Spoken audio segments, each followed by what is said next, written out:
Falsafah pendidikan guru dan profesionalisme guru. Definisi falsafah ialah satu disiplin ilmiah yang mengusahakan kebenaran yang umum dan asas. Definisi pendidikan ialah usaha sistematik yang disengajakan yang dibuat oleh sesuatu masyarakat untuk menyampaikan pengetahuan, nilai, sikap dan kemahiran kepada ahlinya. Matlamat falsafah pendidikan guru di Malaysia adalah untuk melahirkan guru yang berpekerti mulia, berpandangan progresif dan saintifik, bersedia menjunjung warisan negara serta menyanjung aspirasi budaya negara, menjamin perkembangan individu dan memelihara suatu masyarakat yang bersatu padu, demokratik, progresif dan berdisiplin. Falsafah pendidikan guru. Mengapakah ia digubal? Falsafah pendidikan guru digubal adalah untuk melahirkan guru yang berkualiti dari segi peribadi, profesional, sosial, menguasai ilmu dan kemahiran serta amalan keguruan. Falsafah pendidikan guru digubal berasaskan model konseptual pendidikan guru. Berdasarkan model tersebut, karakter seseorang guru berkait rapat dengan 3 dimensi utama iaitu ketuhanan, kediri dan juga kemasyarakatan. Dimensi yang pertama ialah ketuhanan. Ia berkaitan peningkatan ilmu, penghayatan dan amalan individu berteraskan kepercayaan dan kepatuhan kepada ajaran agama. Dimensi yang kedua ialah kendiri. Seorang guru perlu memberi penekanan pada pembinaan daya kefahaman dan patriotisme, pemupukan budaya ilmu serta pembentukan sahsiah murni dan berpekerti mulia. Yang terakhir ialah kemasyarakatan. Model ini memberi penekanan mengenai peranan guru sebagai pendidik, pemimpin dan ejen perubahan. Sejarah pembentukan falsafah pendidikan guru Malaysia. Sebelum 1982, pendidikan guru di Malaysia tidak mempunyai satu falsafah yang tersurat dalam bentuk dokumentasi. Pendidikan guru yang ada pada masa tersebut hanya bergerak selari dengan matlamat negara yang dinyatakan dalam laporan pelajaran seperti Penyata Razak, Laporan Rahman Talib dan Rancangan Malaysia. Pada tahun 1979, Laporan Jawatan Kuasa Kabinet telah menetapkan hala 7 pendidikan guru di Malaysia iaitu: pertama, menghasilkan guru yang mempunyai kesedaran dan daya pemikiran untuk mengendalikan pengajaran dan pembelajaran secara interaktif bagi mengembangkan lagi potensi murid. Yang kedua, melahirkan seorang guru yang dapat membudayakan ilmu dalam masyarakat. Kandungan falsafah pendidikan guru. Yang pertama, berpekerti mulia. Guru yang bersedia meletakkan kepentingan kepada orang lain melebihi diri sendiri. Kedua, berpandangan progresif dan saintifik. Guru sentiasa berfikiran positif, proaktif, inovatif dan motivatif. Mempunyai minda yang kehadapan dan sentiasa memperkembangkan ilmunya. Yang ketiga, bersedia menjunjung aspirasi negara. Guru yang sentiasa meletakkan hasrat dan matlamat negara sebagai yang utama. Yang keempat, menyanjung warisan kebudayaan negara. Meletakkan diri sebagai role model untuk mengekalkan nilai-nilai yang menjadi warisan kebudayaan negara agar menjadi teladan kepada murid, ibu bapa dan masyarakat. Yang kelima, menjamin perkembangan individu. Sentiasa memberikan keutamaan dan memastikan setiap murid diberikan peluang untuk kembangkan potensi mereka secara menyeluruh dalam pelbagai aspek. Yang keenam, memelihara suatu masyarakat yang bersatu padu. Mengekalkan keharmonian dalam masyarakat majmuk dengan menekankan unsur bersatu padu dalam aktiviti yang dijalankan. Ketujuh, memelihara suatu masyarakat yang demokratik. Sentiasa memberi peluang kepada murid-murid untuk membuat keputusan, berlaku adil dalam membuat keputusan, bertindak berasaskan pertimbangan wajar. Ke-8. Memelihara suatu masyarakat yang progresif. Memberi penekanan kepada aspek inovatif, kreatif, analytical, kritikal, holistik, bersepadu dalam melaksanakan tugas bagi membentuk murid yang dapat berfikiran secara progresif dan saintifik. Guru perlu menekankan kaedah inkuiri penemuan dan kaedah dapatan bagi memupuk sifat gemar menyiasat dan mereka cipta. Akhir sekali, memelihara suatu masyarakat yang berdisiplin, memastikan keharmonian, keselamatan dan keamanan menerusi nilai penerapan etika dan peraturan yang mesti dipatuhi oleh murid agar membentuk masyarakat yang cemerlang dan berdisiplin. Definisi profession dan profesional. Apa itu profession? Profession ialah bidang pekerjaan yang telah berjaya diprofesionalkan. Seseorang itu menjadi pakar dalam bidang ilmu tertentu dan menjadi ahli organisasi profesional dengan pengetahuan dan kemahiran yang diperolehi serta diperlukan oleh masyarakat. Apa itu profesional? Profesional ialah standard pendidikan dan latihan yang menyediakan ahli profesion dengan pengetahuan dan kemahiran tertentu yang diperlukan untuk melaksanakan peranan khusus mereka dalam profesion itu. Contohnya, profesion perguruan memerlukan pedagogi yang menarik supaya kesan pengajaran dan pembelajaran PMP menjadi lebih efisien kepada murid-muridnya. Sebagai rumusan, apabila seseorang menguasai kemahiran, mereka menjadi profesional dalam ilmu intelek sehingga mereka mampu mencipta sesuatu yang berguna untuk masyarakat, bangsa dan negara. Ciri-ciri guru profesional. Apa itu ciri-ciri guru profesional? Ciri-ciri guru profesional yang pertama adalah memiliki pengetahuan. Seorang guru perlulah memiliki pengetahuan dalam isi kandungan atau konten yang bakal diajar kepada murid-muridnya. Kedua, pedagogi. Pedagogi adalah kaedah pengajaran yang digunakan oleh guru di sekolah. Seterusnya, kurikulum. Guru perlulah memiliki pengetahuan dalam kurikulum atau silibus yang akan diajar kepada murid-muridnya sebelum mula mengajar. Seterusnya, pelajar. Guru perlulah mengetahui emosi atau perkembangan pelajar dalam mengajar murid-muridnya. Seterusnya, guru perlulah memiliki pengetahuan iaitu peka. Guru perlulah peka dalam mengajar terutama tahap kesediaan murid sebelum mula mengajar. Dan akhir sekali, mengamalkan pengajaran yang efektif. Guru perlulah mengajar secara efektif supaya murid mendapat ilmu dan pengetahuan dalam cara yang paling berkesan. Seterusnya, ciri-ciri guru profesional adalah keterampilan. Yang pertama, komunikasi. Seseorang guru perlulah bijak berkomunikasi dan berinteraksi dengan murid melalui cara yang terbaik. Kedua, ICT.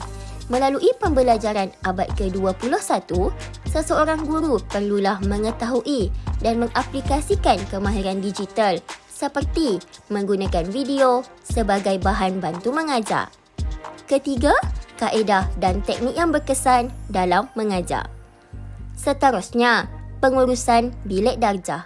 Bilik darjah yang kemas, sistematik dan tersusun membuatkan murid fokus dan memberi tumpuan di dalam kelas.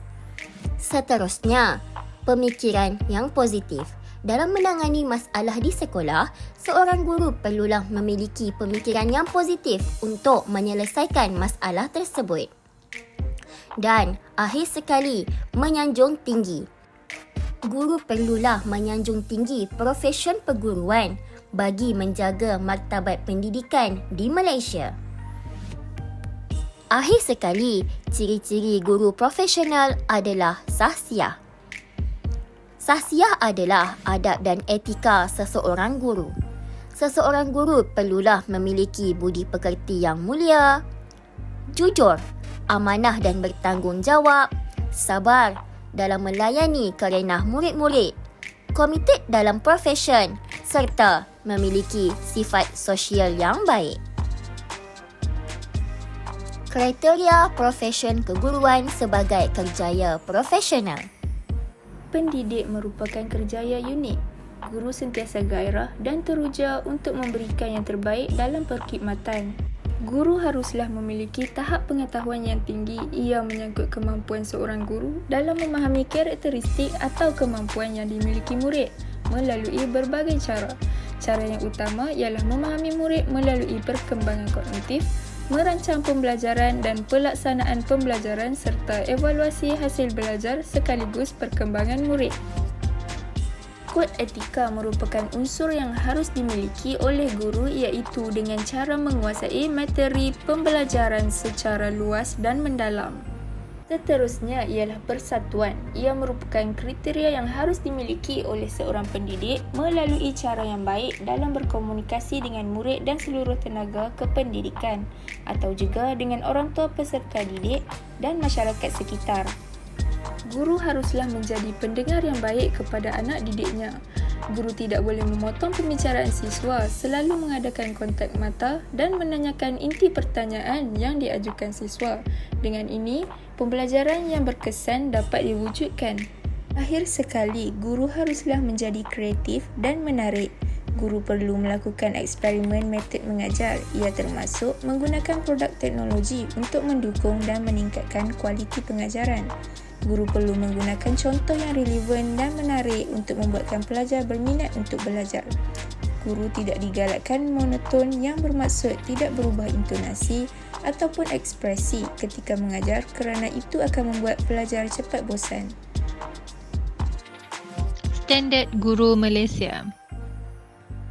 Definisinya, menggariskan kompetensi yang patut dicapai oleh guru dan keperluan yang patut disediakan oleh agensi dan institusi latihan perguruan bagi membantu guru mencapai tahap kompetensi yang ditetapkan. Latar belakang pembentukan Standard Guru Malaysia. Pada abad ke-21, negara menghadapi cabaran baru kesan daripada globalisasi, liberalisasi, perantabangsaan dan perkembangan teknologi maklumat dan komunikasi. Sehubungan dengan itu, Malaysia memberi penekanan tinggi terhadap pembangunan modal insan kelas pertama di mana bina upaya adalah pendekatan utama ke arah mencapai status negara maju pada tahun 2020. Modal insan adalah harta yang boleh disuntik nilai tambahnya, diinjakkan nilai inteleknya serta diperbanyakkan modal budayanya. Pembangunan insan berkualiti bergantung kepada pendidikan berkualiti yang dapat menghasilkan individu yang mempunyai jati diri yang kukuh, berketerampilan, berkepribadian mulia, berpengetahuan dan berkemahiran tinggi bagi mengisi keperluan negara maju.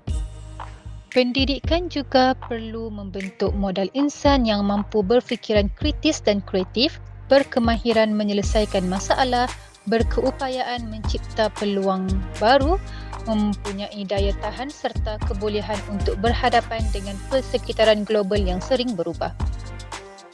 Bagi menjamin guru yang dihasilkan berkualiti tinggi, 3 aspek utama ditekankan iaitu: yang pertama, amalan nilai profesionalisme keguruan.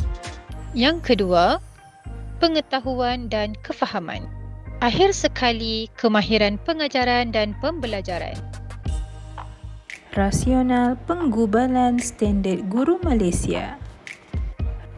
Guru perlu mempunyai tahap amalan nilai profesionalisme keguruan, pengetahuan dan kefahaman serta kemahiran pengajaran dan pembelajaran yang tinggi bagi membolehkan mereka berfungsi sebagai guru yang profesional dan berkesan. Agensi dan institusi latihan perguruan patut menyediakan keperluan yang jelas dan lengkap seperti dasar, kurikulum infrastruktur, tenaga pengajar, sumber pengajaran dan pembelajaran serta jaminan kualiti untuk membolehkan proses latihan dijalankan dengan lancar, berkesan dan bermutu tinggi. Kementerian Pendidikan Malaysia sedang berusaha untuk melonjakkan kecemerlangan institusi pendidikan guru yang dapat dijadikan pameran. Justru itu adalah wajar standard guru ini perlu diwujudkan. Standard Guru Malaysia menggariskan kriteria dan standard guru selaras dengan Malaysia Qualification Framework MQF yang menggariskan kriteria dan standard pendidikan tinggi. Tujuan penggubalan Standard Guru Malaysia.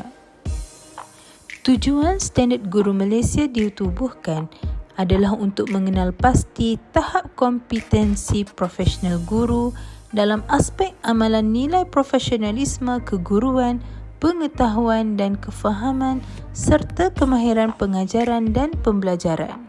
Selain itu, ia juga bertujuan untuk mengenal pasti tahap penyediaan dan pelaksanaan keperluan latihan oleh agensi dan institusi latihan perguruan bagi menjamin tahap kompetensi guru yang ditetapkan akan tercapai.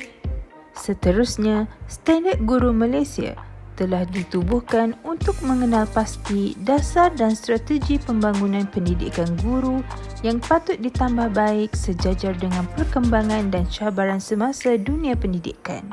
Komponen Standard Guru Malaysia. Terdapat dua komponen penting yang terkandung di dalam Standard Guru Malaysia. Ianya terbahagi kepada dua iaitu standard dan keperluan. Terdapat 3 standard yang terkandung di dalam komponen Standard Guru Malaysia. Yang pertama ialah standard amalan nilai profesionalisme keguruan. Standard ini memperincikan kompetensi amalan nilai profesionalisme keguruan berdasarkan domain diri, profesion dan sosial yang patut ada pada seseorang guru. Standard yang kedua ialah pengetahuan dan kefahaman. Standard ini memperincikan kompetensi ilmu pengetahuan dan kefahaman tentang subjek pengkhususan ilmu pendidikan, kurikulum dan co-kurikulum yang patut ada pada seseorang guru. Standard yang ketiga adalah kemahiran pengajaran dan pembelajaran. Standard ini memperincikan kompetensi kemahiran pengajaran dan pembelajaran yang patut dikuasai oleh seseorang guru. Terdapat 5 keperluan yang perlu disediakan oleh agensi dan institusi latihan perguruan. Yang pertama, kelayakan masuk program latihan keguruan, latihan pentaksiran dan penilaian, kolaborasi, infrastruktur dan infostruktur, dan yang terakhir, jaminan kualiti. Keperluan yang pertama ialah kelayakan masuk program latihan keguruan.